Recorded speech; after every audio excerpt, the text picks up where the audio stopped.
ഡാലയിലെ world cup 2026 ഇന്നത്തെ എപ്പിസോഡിൽ ഇന്ന് നടന്ന മത്സരങ്ങളുടെ ഒരു അനാലിസിസ് ആണ്.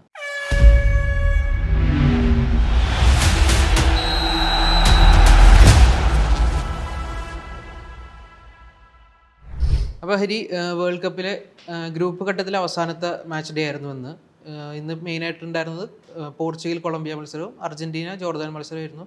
പിന്നെ രാവിലെ ഇംഗ്ലണ്ടിൻ്റെ മത്സരം ഉണ്ടായിരുന്നു. അപ്പോൾ നമുക്ക് ആദ്യം പോർച്ചുഗലിൻ്റെ മത്സരത്തിലേക്ക് വന്നു കഴിഞ്ഞാൽ പോർച്ചുഗൽ 0-0 ഉസ്ബെക്കിസ്ഥാനായിട്ട് 5-0 ആ ജയം കഴിഞ്ഞിട്ട് വന്നൊരു ടീമായിരുന്നു. ഇവർക്ക് ഗ്രൂപ്പ് വിന്നേഴ്സ് ആവണമെന്നുണ്ടെങ്കിൽ ജയിക്കേണ്ട ഒരു മത്സരമായിരുന്നു. പക്ഷേ 0-0 സമനിലയായിട്ടാണ് മാച്ച് ഫിനിഷ് ചെയ്തത്. എങ്ങനെ അനാലിസ് ചെയ്യുന്നു ആ മാച്ചിനെ? പോർച്ചുഗലിനെ സംബന്ധിച്ചിടത്തോളം രണ്ട് കാരണങ്ങൾ കൊണ്ടാണ് ഗ്രൂപ്പ് വിന്നേഴ്സ് ആവേണ്ടിയിരുന്നത്. ഒരു കാരണം എന്ന് പറഞ്ഞാൽ പോർച്ചുഗലിനെ പോലെ ഇത്രയും ക്വാളിറ്റി ഉള്ള ഒരു ടീം ഗ്രൂപ്പ് വിന്നേഴ്സിൽ താഴെ ഉള്ളതൊന്നും എക്സ്പെക്ട് ചെയ്യാൻ പാടില്ല. അവരുടെ ഒരു സ്റ്റാൻഡേർഡ് അത്രയും ഹൈ ആയിരിക്കണം. കാരണം one of the world's greatest കളിക്കുന്ന ഒരു ടീമിൽ അതിൽ കുറഞ്ഞ സ്റ്റാൻഡേർഡ്സ് ഒന്നും ഫാൻസ് ആണെങ്കിലും ടീമാണെങ്കിലും ആരും എക്സ്പെക്ട് ചെയ്യാൻ പാടില്ല. ആ ഒരൊറ്റ കാരണം കൊണ്ട് തന്നെ അവർ ഗ്രൂപ്പ് ചാമ്പ്യൻസ് ആയിട്ട് ഫിനിഷ് ആവേണ്ടതായിരുന്നു ഒന്നാമത്തെ കാര്യം. രണ്ടാമത്തെ കാര്യം എന്താ വെച്ചാൽ ഗ്രൂപ്പ് ചാമ്പ്യൻസ് ആയിട്ട് ഫിനിഷ് ആയിരുന്നെങ്കിൽ അവർക്ക് കമ്പാരിറ്റീവ്ലി ഈസിയർ ടീംസിനെ വരും നോക്കൗട്ട് സ്റ്റേജുകളിൽ ഫേസ് ചെയ്യാമായിരുന്നു. പക്ഷെ അവർ ഗ്രൂപ്പിൽ രണ്ടാം സ്ഥാനത്തോടെ ഫിനിഷ് ചെയ്തതോടെ അവരിനി ഫേസ് ചെയ്യാൻ പോകുന്ന ടീംസിൻ്റെ കാര്യം കുറച്ച് കഷ്ടമാണ്. കുറച്ച് ടഫർ ടീംസാണ് അവരെ നേരിടാൻ പോകുന്നത്. അതിലേക്ക് വരുന്നതിന് മുന്നേ കൊളംബിയയുടെ കാര്യം പറയുകയാണെന്നുണ്ടെങ്കിൽ കൊളംബിയ വളരെ മികച്ച രീതിയിൽ തന്നെ ആ മത്സരത്തെ നേരിട്ടു. ആ മത്സരത്തെ നന്നായി കളിക്കുകയും ചെയ്തു. കൊളംബിയ ആക്ച്വലി നമ്മൾ കാണേണ്ട ഒരു കാര്യം എന്താ വെച്ചാൽ കഴിഞ്ഞ തവണ കോപ്പ അമേരിക്കയിലെ റണ്ണറപ്പാണ്. അവർ ഏറ്റവും നന്നായി കളിച്ച ടീമും കൂടിയാണ് അർജന്റീനയ്ക്ക് ശേഷം. അർജന്റീന ഓബിയസ്ലി അവരെക്കാളും നന്നായി കളിച്ചുകൊണ്ട് അവർ കപ്പെടുത്തു. അപ്പോൾ അതേ ഒരു ഇൻറ്റൻറ്റും ഗ്രൂപ്പ് ചാമ്പ്യൻസ് ആയിട്ട് തന്നെ ഈ മത്സരം അവസാനിപ്പിക്കണം എന്നുള്ളൊരു ഇൻറ്റൻറ്റും ഉടനീളം നമുക്ക് കൊളംബിയയുടെ ഭാഗത്തു നിന്ന് കാണാൻ പറ്റുമായിരുന്നു. പക്ഷേ ഫസ്റ്റ് ഹാഫിൽ അത്രയ്ക്ക് എന്താ പറയുക, പോർച്ചുഗലിനും ചാൻസസ് ഉണ്ടായിരുന്നു, കൊളംബിയയ്ക്കും ചാൻസസ് ഉണ്ടായിരുന്നെങ്കിലും സെക്കൻഡ് ഹാഫിൽ സത്യം പറഞ്ഞാൽ ഒരു 90% ഓഫ് ദി ഗെയിം പോർച്ചുഗൽ ഗെയിമിൽ ഇല്ല എന്ന് വേണമെങ്കിൽ പറയാം. Colombia back to back chances ഉണ്ടാക്കിക്കൊണ്ടിരിക്കുകയായിരുന്നു. നല്ലൊരു സെൻറ്റർ ഫോർവേഡോ അല്ലെങ്കിൽ നല്ലൊരു സ്ട്രൈക്കറോ ഉണ്ടായിരുന്നെങ്കിൽ കൊളംബിയയ്ക്ക് എന്തായാലും പോർച്ചുഗലിന് അറ്റ്ലീസ്റ്റ് ഒരു 2-0 തോൽപ്പിക്കാൻ പറ്റിയിരുന്ന ഒരു കളിയാണ്. പക്ഷെ അത് നടന്നില്ല. അത് അവരുടെ ഒരു അൺലക്കീനെസ് അങ്ങനെ എന്ത് വേണമെങ്കിലും നമുക്ക് പറയാം. എന്നിരുന്നാലും അവരുടെ ഒരു അജണ്ട അല്ലെങ്കിൽ അവർക്ക് ഈ ഗെയിമിൽ നിന്ന് എന്ത് ഔട്ട്പുട്ടാണോ വേണ്ടത് അത് അവർക്ക് നേടിയ മത്സരമായിരുന്നു. അതായത് ഗ്രൂപ്പ് ചാമ്പ്യൻസ് ആയിട്ട് പുറത്തേക്ക് വരിക എന്നുള്ളത് അത് അവർ നേടിയെടുത്തു. അപ്പോൾ പോർച്ചുഗലിന് ഞാൻ നേരത്തെ പറഞ്ഞ പോലെ ഗ്രൂപ്പ് ചാമ്പ്യൻസ് ആയ കിട്ടേണ്ടിയിരുന്ന കമ്പാരിറ്റീവ്ലി ഈസിയർ ബ്രാക്കറ്റ് കൊളംബിയയ്ക്ക് കിട്ടിയിരിക്കുകയാണ്. അപ്പോൾ അവർക്ക് അറ്റ്ലീസ്റ്റ് ഒരു ക്വാർട്ടർ ഫൈനൽ വരെയെങ്കിലും, ക്വാർട്ടർ ഫൈനൽ മിക്കവാറും ഈ ഒരു ബ്രാക്കറ്റിൽ നിൽക്കുമ്പോൾ അർജന്റീനയായിരിക്കും കൊളംബിയയ്ക്ക് കിട്ടാൻ പോകുന്നത്. അല്ലെങ്കിൽ ക്വാർട്ടർ ഫൈനലിൽ ഒരു അർജന്റീന വേഴ്സസ് പോർച്ചുഗൽ ഒരു ഷോ ഡൗൺ വന്നേനെ. ഇനിയിപ്പോൾ അങ്ങനെ ഒരു ഷോ ഡൗൺ കാണണമെങ്കിൽ ചിലപ്പോൾ വേൾഡ് കപ്പ് ഫൈനൽ വരെ നമ്മൾ ഇനി കാത്തിരിക്കേണ്ടി വരും. അതുവരെ അർജന്റീനയും പോർച്ചുഗൽ ഇനി കണ്ടുമുട്ടാൻ സാധ്യതയില്ല മത്സരത്തിൽ. പോർച്ചുഗലിന്റെ ഇമ്മീഡിയറ്റ്ലി അടുത്ത ഗെയിം റൗണ്ട് ഓഫ് 32 ക്രൊയേഷ്യക്കെതിരെയാണ്. പിന്നീട് സാധ്യതകളെ വെച്ച് ടീമിന്റെ സ്ട്രെങ്ത് ഒക്കെ വെച്ച് നോക്കുമ്പോൾ ആ ബ്രാക്കറ്റിൽ നിന്ന് പോർച്ചുഗൽ നേരിടാൻ സാധ്യത സ്പെയിനും പിന്നെ അതിനുശേഷം ബെൽജിയം, സെനഗൽ ഇത്തരത്തിലുള്ള ടീമുകളായിരിക്കും. പിന്നീട് എന്താ വെച്ചാൽ അതിന് മേലെയുള്ള ബ്രാക്കറ്റിലെ ടീമുകളെ നോക്കുമ്പോൾ അവിടെ മത്സരിക്കുന്നത് ജർമ്മനി, ഫ്രാൻസ്, ഇംഗ്ലണ്ട് അങ്ങനെയുള്ള ടീമുകളാണ് മേലെ വരുന്നത്. അപ്പം അങ്ങനെ വരുമ്പോൾ സെമി ഫൈനലിലേക്ക് എത്തുമ്പോൾ പോർച്ചുഗൽ സെമി ഫൈനലിൽ വരെ എത്തിയാൽ അവിടെ ഫേസ് ചെയ്യേണ്ടി വരിക ഒന്നെങ്കിൽ ഫ്രാൻസ് അല്ലെങ്കിൽ ജർമ്മനി അങ്ങനെയുള്ള ടീമുകളെ. അപ്പോൾ പോർച്ചുഗലിനെ സംബന്ധിച്ചിടത്തോളം ഇനി അങ്ങോട്ടുള്ള ജേർണി പറഞ്ഞാൽ അത്യാവശ്യം ടഫായിട്ടുള്ള ടീമുകളാണ്. യൂറോപ്യൻ ജയൻസിനെയാണ് മേജർലി ഫേസ് ചെയ്യാൻ സാധ്യതയുള്ളത്. അപ്പോൾ അതിനെയും കൂടെ മറികടക്കാൻ പറ്റുന്ന അല്ലെങ്കിൽ അത് ആ ഒരു ജേർണി എളുപ്പമാക്കാൻ പറ്റുന്ന ഒരു സാധ്യതയായിരുന്നു ഇന്ന് ഉണ്ടായിരുന്നത്. അവർക്ക് ഇന്ന് എങ്ങനെയെങ്കിലും ജയിക്കാനായിരുന്നു, പക്ഷെ അതുണ്ടായില്ല. ഇതിൽ ശ്രദ്ധിക്കേണ്ട ഒരു കാര്യം എന്താ വെച്ചാൽ, അല്ലെങ്കിൽ നമ്മൾ കൺസിഡർ ചെയ്യേണ്ട ഒരു കാര്യം എന്താണെന്ന് വെച്ചാൽ, ഉസ്ബെക്കിസ്ഥാനെതിരെ 5-1 ജയിച്ചതിന് ശേഷം അല്ലെങ്കിൽ ആ മാച്ചിൻ്റെ ഇടയിൽ ക്രിസ്ത്യാനോ റൊണാൾഡോ ക്യാമറയിൽ നോക്കി പറയുന്നുണ്ടായിരുന്നു ഐ ആം ബാക്ക്. അപ്പോൾ അതൊരു നല്ലൊരു തുടക്കം, അല്ലെങ്കിൽ താൻ ആരാണെന്ന് തെളിയിച്ചു. ഇനിയുള്ള മത്സരങ്ങളിൽ അതിൻ്റെ ഒരു കണ്ടിന്യൂഷൻ ക്രിസ്ത്യാനോയുടെ ഭാഗത്തുനിന്നും ടീമിൻ്റെ ഭാഗത്തുനിന്നും ഉണ്ടാവുമെന്ന് നമ്മൾ പ്രതീക്ഷിച്ചു. പക്ഷെ അങ്ങനെ ഒരു സംഭവം ഇന്നത്തെ ടീമിൻ്റെ ഭാഗത്തുനിന്ന് ഉണ്ടായില്ല. ആ ടീം മൊത്തത്തിലൊരു ജെല്ലായിട്ടില്ല എന്ന് വേണം പറയാൻ. ഇതിനൊരു പ്രധാന കാരണം പറയേണ്ടത് അവരുടെ മാനേജർ റോബർട്ടോ മാർട്ടിനസിനെ തന്നെയാണ്. കാരണം ഇന്നത്തെ ഒരു ഡിസിഷൻ, അതായത് നന്നായി കളിക്കുന്ന ആ ടീമിലെ 2 പെർഫോമേഴ്സാണ്, ഒന്ന് ഷാവോ നെവസും ഒന്ന് ന്യൂണോ മെൻഡസും. ബാക്കിയുള്ളവരുണ്ട്, പക്ഷെ നമ്മൾ സിഗ്നിഫിക്കൻ്റ് ആയിട്ട് ചാമ്പ്യൻസ് ലീഗ് വിന്നിംഗ് ടീം എന്നുള്ള ഈ 2 പേരെ നമുക്ക് എടുക്കാം. ഷാവോ നെവസിനെ ഇന്ന് സബ് ചെയ്തിരിക്കുകയായിരുന്നു. സ്റ്റാർട്ടിംഗ് ലെവലിൽ ഷാവോ നെവസിന് പകരം റൂബൻ നെവസിനെയാണ് കൊണ്ടുവന്നത്. അതെന്തിനാണെന്നുള്ളത് നമുക്ക് മനസ്സിലാവുന്നില്ല. എന്നിട്ട് ഹാഫ് ടൈമിൽ റൂബൻ നെവസിനെ സബ് ചെയ്തിട്ട് ഷാവോ നെവസിനെ കൊണ്ടുവരികയും ചെയ്തു. മേ ബി ഒരു റൊട്ടേഷനിൽ ശ്രമിച്ചതായിരിക്കും, അത് പാളിന്ന് കണ്ടപ്പോൾ തന്നെ വേഗം മാറ്റി. പക്ഷെ അത് ടു ലേറ്റ് ആയിരുന്നു എന്ന് വേണമെങ്കിൽ നമുക്ക് പറയാം. കാരണം ആദ്യം തന്നെ ഷാവോ നെവസിനെ ഇറക്കിയിട്ട് ഒരു ഗോൾ കിട്ടിയതിന് ശേഷം വേണമെങ്കിൽ ഷാവോ നെവസിനെ ഉള്ളിൽ കയറ്റായിരുന്നു. അപ്പം അങ്ങനെ ഒരു തീരുമാനം റോബർട്ടോ മാർട്ടിനസ് എന്തിനാണ് എടുത്തതെന്നുള്ളത് മനസ്സിലാവുന്നില്ല. റോബർട്ടോ മാർട്ടിനസിന്റെ കാര്യം പറയുമ്പോൾ നമ്മൾ എപ്പോഴും ഓർക്കേണ്ടത് എന്താ വെച്ചാൽ 2018 ബെൽജിയം ടീമിനെയാണ് ഓർക്കേണ്ടത്. ആ വേൾഡ് കപ്പ് സമയത്ത് ബെൽജിയം ടീം ഫിഫ റാങ്കിങ്ങിൽ വേൾഡ് നമ്പർ 1 ആയിരുന്നു. ഒരു ബെൽജിയത്തിന്റെ ഗോൾഡൻ ജനറേഷൻ എന്ന് വിളിക്കാവുന്ന ഒരു ടീമായിരുന്നു. പക്ഷെ ആ ടീമിനെ വെച്ച് അറ്റ്ലീസ്റ്റ് ഫൈനൽ വരെ എത്തേണ്ട ഒരു ടൈപ്പ് ഓഫ് ടീമായിരുന്നു അത്. പക്ഷെ ആ ടീമിനെ വെച്ചിട്ട് റോബർട്ടോ മാർട്ടിനസിന് ആക്ച്വലി സെമി വരെ എത്താൻ പറ്റുള്ളൂ. ആ സെമിയിൽ ഫ്രാൻസ് ആണ് അവരെ പുറത്താക്കി. പിന്നെ ഫ്രാൻസ് പോയിട്ടാണ് വേൾഡ് കപ്പ് വിജയിക്കുന്നത്. അപ്പൊ അതുകൊണ്ട് നമുക്ക് അതിലൊരു ഇത് പറയാൻ പറ്റിയില്ലെങ്കിലും അന്നത്തെ റോബർട്ടോ മാർട്ടിനസ് എടുത്ത പല ഡിസിഷൻസും ആ ഒരു ടീമിനെ കൊണ്ട് അറ്റ്ലീസ്റ്റ് ഫൈനൽ വരെയെങ്കിലും എത്താൻ പറ്റാത്തത് ആ ഒരു മാനേജറിന്റെ ഫോൾട്ട് തന്നെയാണ്. അതേപോലെ പോർച്ചുഗലിലേക്ക് വരുമ്പോൾ അദ്ദേഹത്തിന്റെ ഗെയിം പ്ലാൻ എന്താണെന്നുള്ളത് നമ്മൾ കാണുമ്പോൾ മനസ്സിലാവുന്നത് റൊണാൾഡോയ്ക്ക് കുറെ ഫീഡ് ചെയ്യുക, റൊണാൾഡോ ഗോൾ അടിക്കുക എന്നുള്ളത് മെജോറിറ്റി കാണാൻ പറ്റും. ബാക്കിയുള്ളവർ ഗോൾ അടിക്കാനുള്ള ശ്രമങ്ങളോ മറ്റുള്ളവർക്ക് ചാൻസസ് ഉണ്ടാക്കുന്നില്ല എന്നല്ല പറയുന്നത്. പക്ഷെ അത്തരത്തിലുള്ള കാര്യങ്ങളാണ് നമ്മൾ കാണുന്നത്. റൊണാൾഡോയിലേക്ക് വരുമ്പോൾ 2 നല്ല ഓപ്പൺ ചാൻസാണ് കിട്ടുന്നത്. പക്ഷെ മൂപ്പർക്കുള്ള ഒരു പ്രശ്നം അല്ലെങ്കിൽ ഇന്നത്തെ ദിവസത്തിൽ നമ്മൾ കണ്ട എന്താ വെച്ചാൽ ആ 2 ഓപ്പൺ ചാൻസ് ഉള്ള സമയത്തും അദ്ദേഹം ഓഫ് സൈഡ് ആയിരുന്നു. ഓഫ് സൈഡ് അല്ല, കുറച്ചുകൂടെ ഒരു പൊസിഷണൽ ആ ഒരു സെൻസ് ഉണ്ടായിരുന്നെങ്കിൽ ഒന്നുള്ളിലേക്ക് ഒരു സെക്കൻഡ് ഒരു ഡിലേ വെയിറ്റ് ചെയ്തിട്ട് ആ റൺ എടുത്തിരുന്നുണ്ടെങ്കിൽ അത് 2 ഗോളാക്കാൻ പറ്റിയേനെ ഇന്ന് പോർച്ചുഗലിന് മറ്റൊരു റിസൾട്ട് വന്നേനെ. പക്ഷെ അങ്ങനെയുള്ള ഒരു സാധനം റൊണാൾഡോയുടെ ഭാഗത്തു നിന്ന് ഉണ്ടായില്ല.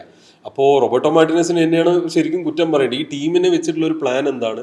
കാരണം എന്താ വെച്ചാൽ ഈ ടീമിന്റെ ഒരു പ്രത്യേകത എടുത്ത് നോക്കിയാൽ പറഞ്ഞാൽ അവരവരുടെ ക്ലബ്ബിൽ ഈ ടീം പ്ലേയേഴ്സ് കളിക്കുന്ന അവരവരുടെ ക്ലബ്ബിലെ മികച്ച പ്ലെയർ ആരാന്ന് നോക്കിയാൽ മിക്കവാറും ആ പോർച്ചുഗൽ പ്ലേയേഴ്സ് തന്നെ ആയിരിക്കും. ഇപ്പോൾ യുണൈറ്റഡിൽ പോയ ബ്രൂണോ ഫെർണാണ്ടസ്, ഇപ്പോൾ PSG വന്ന 2 പ്ലേയേഴ്സ്, 3 പ്ലേയേഴ്സ്, വിറ്റീഞ്ഞ ഉണ്ട്, ന്യൂണോ മെൻഡസ് ഉണ്ട്, ഷാവോ നെവസ് ഉണ്ട്. ഇതിൽ 3 പേരാരെ ഏറ്റവും കിടുവായിട്ട് PSG കളിക്കുന്നത് ചോദിച്ചാൽ നമുക്ക് കൺഫ്യൂഷൻ, ഓരോരുത്തർക്കും ഓരോ അഭിപ്രായം ഉണ്ടാവും. ഇത്രയും നല്ല പ്ലേയേഴ്സിനെ ഇവിടെ വെച്ചിട്ടാണ് ഇങ്ങനൊരു എന്താ പറയുക ഇത്തരത്തിലുള്ള ഒരു ഗെയിം പോർച്ചുഗൽ പുറത്തെടുക്കുന്നത്. അപ്പോൾ എനിക്ക് തോന്നുന്നു അതിൽ പ്രധാനമായിട്ടും മാനേജറിനെ തന്നെയാണ് കുറ്റം പറയേണ്ടത്. പക്ഷെ അറ്റ്ലീസ്റ്റ് അവർ നോക്കൗട്ടിലേക്ക് ക്വാളിഫൈ ആയി. പക്ഷെ നോക്കൗട്ടിലാണെങ്കിൽ അവർക്ക് കാര്യങ്ങൾ എളുപ്പമായിരിക്കില്ല. അതിനി എന്താവുന്നുള്ളത് നമുക്ക് കണ്ടറിയണം. ഇന്നത്തെ ഒരു മത്സരം കൊളംബിയ ആകെ മൊത്തം പോർച്ചുഗലിനെ ഔട്ട് പെർഫോം ചെയ്തൊരു മത്സരം. അപ്പോൾ അത് സ്റ്റാറ്റ്സിലേക്ക് നോക്കുമ്പോൾ 54% പൊസിഷനാണ് കൊളംബിയക്ക് ഉണ്ടായിരുന്നത്. അത് ചില പേജസിൽ നോക്കും 55% എന്ന് കാണുന്നുണ്ട്. പോർച്ചുഗലിന് 46% അല്ലെങ്കിൽ 45% പൊസിഷൻ ഉണ്ടായിരുന്നു. ഷോട്ട്സിലേക്ക് വരുമ്പോൾ കൊളംബിയക്ക് 24 ഷോട്ടുകൾ ഉണ്ടായിരുന്നു. അവരുടെ വേൾഡ് കപ്പ് ഏറ്റവും കൂടുതൽ ഷോട്ട്സ് കിട്ടിയ മത്സരം ഇതായിരുന്നു. പോർച്ചുഗലിന് ആകെ 13 എണ്ണം ഉണ്ടായിരുന്നു. അതിൽ 16 കൊളംബിയക്ക് ഓൺ ടാർഗറ്റും പോർച്ചുഗലിന് 2 എണ്ണം ഓൺ ടാർഗറ്റ് ഉണ്ടായിരുന്നു. അതേപോലെ കോർണറിന്റെ കണക്ക് നോക്കുമ്പോഴും കൊളംബിയക്ക് ആയിരുന്നു കൂടുതൽ 5 കോർണറും പോർച്ചുഗലിന് 2 കോർണറാണ് കിട്ടിയത്. XG എടുത്ത് നോക്കുമ്പോൾ 1.63 ആണ് കൊളംബിയക്കുള്ളത്. അതായത് പോർച്ചുഗലിന് വരുമ്പോൾ 0.70 മാത്രമേ പോർച്ചുഗലിനുള്ളൂ. അതേപോലെ ബിഗ് ചാൻസസ് ക്രിയേറ്റഡിലേക്ക് നോക്കുമ്പോൾ കൊളംബിയക്ക് 1 ഉണ്ടായിരുന്നു, പക്ഷെ പോർച്ചുഗലിന് 1 ഉണ്ടായിരുന്നില്ല. ആകെ മൊത്തത്തിൽ കൊളംബിയ ആക്ച്വലി പോർച്ചുഗലിനെ പൂട്ടിയ ഒരു മാച്ച് തന്നെയായിരുന്നു. ഓഫ് സൈഡ് ആയിപ്പോയി. അതെ, അത് പോർച്ചുഗലിന്റെ ലക്ക് എന്ന് പറയും. ഒരു ടോന്റെ ചെറിയ ഡിഫറൻസിലാണ് ഓഫ് സൈഡ് ആയി പോകുന്നത്. അപ്പോൾ അങ്ങനെ, പക്ഷെ അത് ഗോളായിരുന്നെങ്കിലും ഈ ഒരു ഗ്രൂപ്പ് റിസൾട്ടിൽ വലിയ വ്യത്യാസം വരുന്നില്ലെങ്കിലും അത് സംബന്ധിച്ച് ഒരു തോൽവി എന്നുള്ളൊരു റിസൾട്ടിൽ നിന്ന് പോർച്ചുഗലിനെ രക്ഷപ്പെടാൻ പറ്റി ആ ഒരു ഓഫ് സൈഡ് കാരണം. അപ്പോൾ മൊത്തത്തിൽ പോർച്ചുഗലിനെ ഔട്ട് പെർഫോം ചെയ്യുകയാണ് കൊളംബിയ എന്ന് ഉണ്ടായിട്ടുള്ളത്. ഇനി അടുത്ത അർജന്റീനയുടെ മത്സരമായിട്ട് ജോർദനായിട്ട് മത്സരത്തിൽ വരികയാണെങ്കിൽ 3-1 അർജന്റീന ജയിച്ചു. മെസ്സി ഇല്ലാണ്ടാണ് അവർ സ്റ്റാർട്ട് ചെയ്തത്. ഇവർ ഈ മാച്ച് ഇറങ്ങുന്നതിന് മുമ്പ് തന്നെ ഓൾറെഡി ക്വാളിഫൈ ആയിട്ടുണ്ടായിരുന്നു. 2 മത്സരത്തിൽ 2 ജയമായിട്ട് ഓൾറെഡി ക്വാളിഫൈ ആയിട്ടുണ്ടായിരുന്നു. ഇന്നിപ്പോൾ വീണ്ടും എക്സ്പെക്റ്റഡ് ആയിട്ട് തന്നെ ഒരു ജയിച്ചു. അത് എങ്ങനെയാണ് മനുഷ്യനെ അനാലിസ് ചെയ്യണത്? ഈ മാച്ചിനെ സംബന്ധിച്ചിടത്തോളം ധീരജ് പറഞ്ഞ പോലെ തന്നെ ജോർദനെതിരെ അർജന്റീന ജയിക്കും തന്നെയായിരുന്നു നമ്മുടെ പ്രതീക്ഷ. പക്ഷെ എന്ന് വെച്ചാലും ജോർദൻ നല്ലൊരു ഈസി ഗെയിം അർജന്റീനയ്ക്ക് കൊടുക്കുന്നുള്ള എക്സ്പെക്ടേഷൻ ഒന്നും ഉണ്ടായിരുന്നില്ല. കാരണം എന്താ വെച്ചാൽ ഓസ്ട്രിയക്കെതിരെയുള്ള ആദ്യ മത്സരം ജോർദൻ നല്ല രീതിയിലാണ് കളിച്ചിട്ടുണ്ടായിരുന്നു. പിന്നെ മാത്രമല്ല മേജർ പ്ലേയേഴ്സിന് എല്ലാവർക്കും അർജന്റീന റെസ്റ്റ് ചെയ്യുന്നു. ഇപ്പം മെസ്സി അടക്കം 9 ചേഞ്ചസ് ആണ് കഴിഞ്ഞ മത്സരത്തിൽ നിന്ന് ഉണ്ടായിട്ടുള്ളത്. ലൊട്ടാറോ മാർട്ടിനസും എമി മാർട്ടിനസും മാത്രമാണ് കഴിഞ്ഞ മത്സരത്തിലെ ടീമിൽ സ്റ്റാർട്ടിങ്ങിൽ ഉണ്ടായിരുന്നത്. ബാക്കി 9 പേരെയും മാറ്റിയിട്ടാണ് ഈ മാച്ച് തുടങ്ങി. നമുക്ക് ഈ വേൾഡ് കപ്പ് സമയത്ത് ഉണ്ടായിരുന്ന ഏറ്റവും വലിയൊരു സംശയം മെസ്സി ഇല്ലാതെ അർജന്റീന ടീം എങ്ങനെ പെർഫോം ചെയ്യും, അങ്ങനെ ഒരു സംശയം, ആശങ്ക എല്ലാം ഉണ്ടായിരുന്നു. അപ്പം അതിനൊരു ആൻസർ കിട്ടേണ്ടിയിരുന്ന ഒരു മത്സരമായിരുന്നു. അത് നമുക്ക് ഏറെക്കുറെ കിട്ടിയെന്ന് വേണമെങ്കിൽ നമുക്ക് പറയാം. അത്യാവശ്യം അർജന്റീന നമ്മൾ വിചാരിച്ച പോലെ നല്ലോണം കൺട്രോൾ ചെയ്തിട്ട് തന്നെയാണ് കളിച്ചത്. കുറേ ചാൻസസ് ക്രിയേറ്റ് ചെയ്യുന്നുണ്ടായിരുന്നു. പക്ഷെ അപ്പോഴും ഫിനിഷിങ്ങിൽ കുറച്ച് ഇഷ്യൂസ് ഇപ്പോഴും നിലനിൽക്കുന്നുണ്ട്. അത് ഓപ്പൺ പ്ലേയിലത്തെ ഫിനിഷിങ്ങിനെ പറ്റിയിട്ടാണ് പറയുന്നത്. നേടിയ 3 ഗോളാണെങ്കിലും അതെ, അതിൽ 2 ഗോൾ, അതായത് മെസ്സി ഇല്ലാതെ നേടിയ 2 ഗോളും സെറ്റ് പീസസ് എന്നാണ് വന്നത്. മെസ്സി അടിച്ച ഗോളും സെറ്റ് പീസ് തന്നെയാണ് വന്നത്. പക്ഷെ എന്നിരുന്നാലും നമ്മൾ ബാക്കിയുള്ള പ്ലേയേഴ്സ്, പ്രത്യേകിച്ച് ഹൂലിയൻ ആൽവാരസ്, ലൊട്ടാറോ മാർട്ടിനസ്, ലൊച്ചെൽസോ ഇങ്ങനെയുള്ള പ്ലേയേഴ്സ് ഒക്കെ കളിക്കുമ്പോൾ ഓപ്പൺ പ്ലേ എന്നൊരു ഗോൾ കാണാൻ പറ്റുമോ എന്നുള്ളൊരു ആകാംക്ഷ ഉണ്ടായിരുന്നു.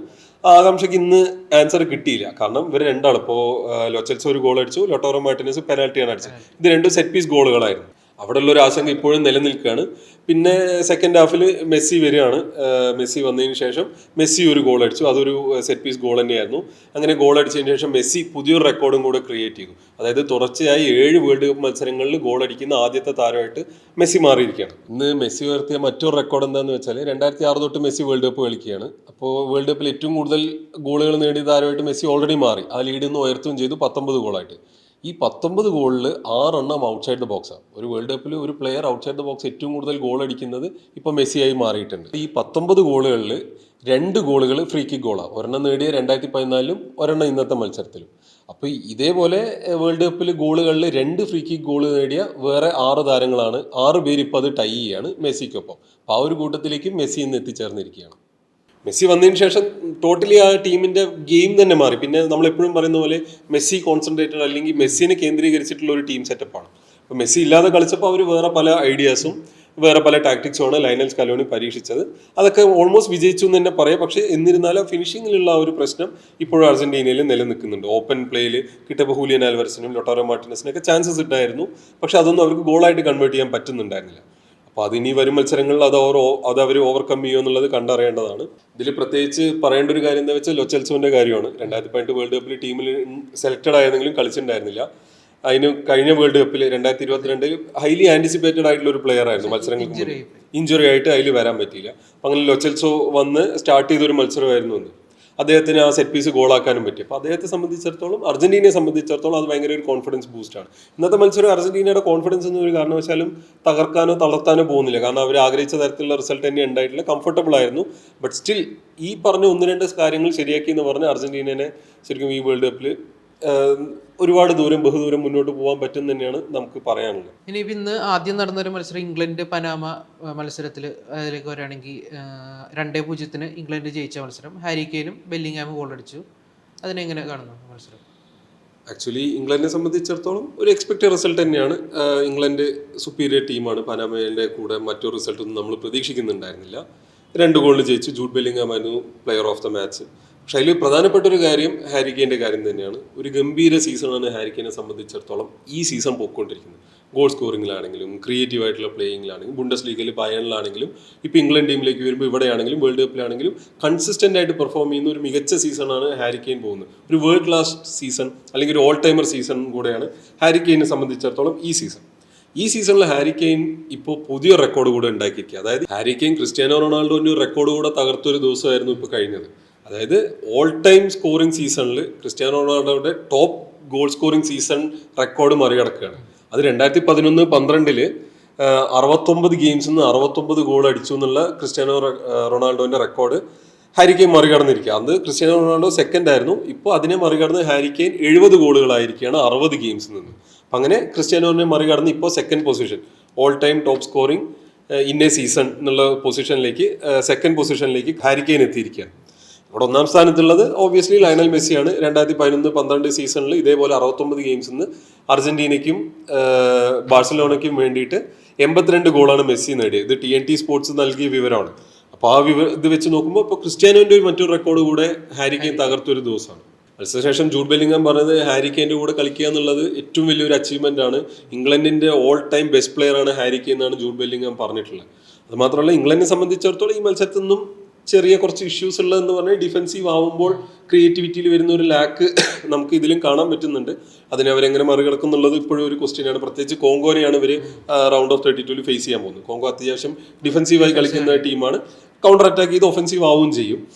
അപ്പോൾ ആ ടീമിനെതിരെ ഇവരെങ്ങനെ കളിക്കും, അവർ ഡിഫെൻസീവ് സ്ട്രക്ചറിലേക്ക് മാറുമ്പോൾ ഇംഗ്ലണ്ട് എങ്ങനെ കളിക്കും എന്നുള്ളത് ഒരു ആശങ്ക ഉണർത്തുന്ന കാര്യമാണെങ്കിലും ഈ ഗെയിം ടൂർണമെന്റ് മൂവ് ചെയ്യും തോറും ബെറ്റർ ആവുന്ന മറ്റൊരു ടീമാണ് ഇംഗ്ലണ്ട്. അവർ അതിനുള്ള സൊല്യൂഷൻ കണ്ടുപിടിക്കും. അവരുടെ കോച്ച് ടുച്ചൽ സൊല്യൂഷൻ കണ്ടുപിടിക്കും തന്നെയാണ് നമ്മുടെ ഒരു എക്സ്പെക്ടേഷൻ.